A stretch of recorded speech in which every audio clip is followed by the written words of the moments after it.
Hello, പുതിയൊരു വീഡിയോയിലേക്ക് എല്ലാവർക്കും സ്വാഗതം. ഇന്നത്തെ റെസിപ്പി ഫ്രൈഡ് റൈസ് ആണ്. ഇതൊരു സ്പെഷ്യൽ ഫ്രൈഡ് റൈസ് കേട്ടോ. കുക്കറിൽ നമുക്ക് വളരെ എളുപ്പത്തിൽ തന്നെ തയ്യാറാക്കിയെടുക്കാം. അതേപോലെ സോസോ വിനാഗിരി ഒന്നും ചേർക്കാതെയാണ് ഇപ്പോൾ തയ്യാറാക്കിയിരിക്കുന്നത്. പക്ഷേ ടേസ്റ്റ് അപാരമാട്ടോ. നമുക്ക് ഇതിനേക്ക് സൈഡായിട്ട് ഒന്നും ആവശ്യമില്ല. ഈ ചോറ് മാത്രം കഴിക്കാം. അത്രയ്ക്ക് നല്ല ടേസ്റ്റാണ്. കുക്കറിൽ വേവിക്കുന്നതുകൊണ്ട് തന്നെ ഇത് ഒട്ടിപ്പിടിക്കുന്നോ അല്ലെങ്കിൽ വെന്ത് കൊഴിഞ്ഞ് പോകുമെന്നോ ഒന്നും പേടിക്കേണ്ട. അപ്പോൾ ഇതേപോലെ ഒന്ന് ഫോളോ ചെയ്താൽ മതി കേട്ടോ. നല്ല പെർഫെക്റ്റായിട്ട് നമുക്ക് ഫ്രൈഡ് റൈസ് തയ്യാറാക്കിയെടുക്കാം. ഇനി നമുക്ക് വീഡിയോയിലേക്ക് കിടക്കാം. അപ്പോൾ ഞാനിവിടെ എടുത്തേക്കുന്നത് ജീരകശാല അരിയാണ്, അതായത് കൈമ റൈസ്. ഇതിനാണ് ടേസ്റ്റും മണവും കൂടുതൽ കേട്ടോ. അപ്പോൾ അതെടുക്കാൻ നോക്കുക. പിന്നെ വലിയൊരു ക്യാരറ്റ്, അത്യാവശ്യം വലിപ്പമുള്ള ഒരു ക്യാരറ്റും 3-4 ബീൻസും അരിഞ്ഞു വെച്ചിട്ടുണ്ട്. പിന്നെ പകുതി ക്യാപ്സിക്കവും വലിയൊരു തക്കാളി അരിഞ്ഞു വെച്ചിട്ടുണ്ട്. പിന്നെ ഒരു ഇടത്തരം വലിപ്പമുള്ള ഒരു സവാളയും നീളത്തിൽ അരിഞ്ഞെടുത്ത് വെച്ചിട്ടുണ്ട്. ഞാനിവിടെ 2.5 ഗ്ലാസ് അരിയാണ് എടുത്തേക്കുന്നത്. അതിന് വേണ്ടിയുള്ള സംഭവങ്ങളാണ് റെഡിയാക്കി വെച്ചേക്കുന്നത് കേട്ടോ. ഈ കുക്കർ ചൂടായ ശേഷം പിന്നെ സൺഫ്ലവർ ഓയിൽ 2 ടേബിൾ സ്പൂൺ ഒഴിച്ച് കൊടുക്കാം.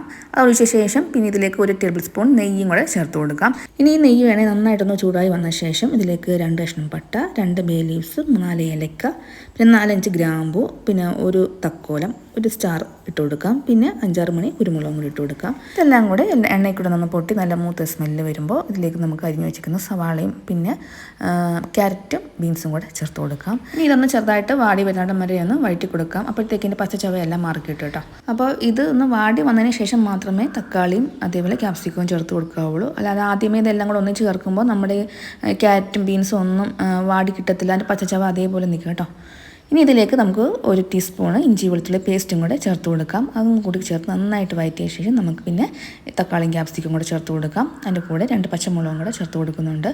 എന്നിട്ട് ഹൈ ഫ്ലെയിമിലിട്ട് നന്നായിട്ടൊന്ന് വഴറ്റിയെടുക്കാം. ഒരുപാടങ്ങ് വാടിപ്പോകണ്ട കേട്ടോ. 1 മിനിറ്റ് നേരത്തേക്കൊന്ന് വഴറ്റിയെടുത്താൽ മതി. ശേഷം ഇതിലേക്ക് 1 ടീസ്പൂണ് ഗരം മസാലപ്പൊടിയും കൂടെ ചേർത്ത് കൊടുക്കുന്നുണ്ട്. നമ്മൾ വീട്ടിൽ പൊടിച്ച ഗരം മസാലപ്പൊടിയാണെങ്കിൽ കൂടുതൽ നല്ലതാട്ടോ.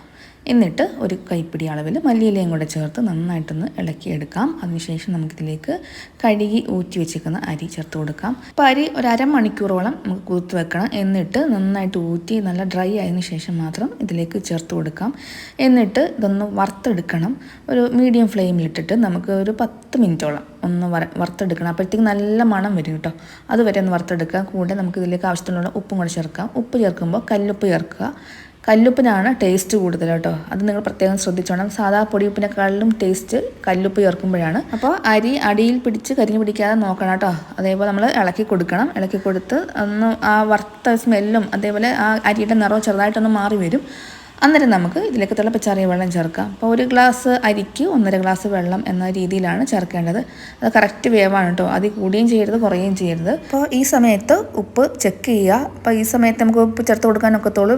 ചോറ് വെന്ത് കഴിഞ്ഞാൽ ഉപ്പ് ചേർത്തില്ല കേട്ടോ, ചേർത്ത് കൊടുക്കാനൊക്കത്തില്ല. അതുകൊണ്ട് ആവശ്യത്തിന് ഉപ്പും ചേർത്ത് പിന്നെ അരമുറി നാരങ്ങാനീരും കൂടെ ചേർത്ത് കൊടുക്കുന്നുണ്ട്.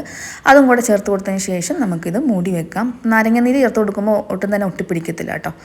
അപ്പം നമ്മളിത് വെയിറ്റ് വാൾവ് വെക്കാതെയാണ് വേവിച്ചെടുക്കുന്നത്. ഏകദേശം ഒരു 15 മിനിറ്റ് ലോ ഫ്ലെയിമിലിട്ട് നമുക്ക് വേവിച്ചെടുക്കാം.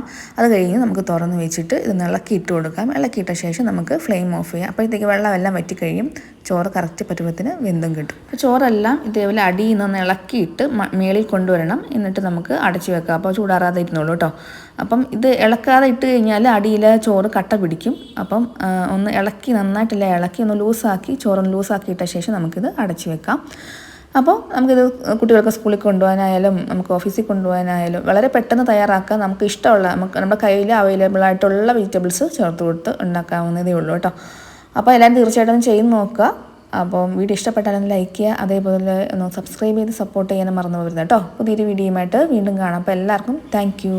അപ്പോൾ എനിക്ക് തലേ ദിവസത്തെ ചിക്കൻ റോസ്റ്റ് ഉണ്ടായിരുന്നു. അതില്ലെങ്കിലും കുഴപ്പമൊന്നുമില്ല. ചോറും സലാഡും കൂട്ടി മാത്രം കഴിക്കുക കേട്ടോ. അപ്പോൾ ഒരു തവണയെങ്കിലും നിങ്ങൾ ഇതേപോലെ ഒന്ന് ഫോളോ ചെയ്ത് നോക്കുക. നിങ്ങളുടെ അഭിപ്രായം കമൻറ്റിലൂടെ അറിയിക്കാൻ മറന്നു പോകരുത് കേട്ടോ.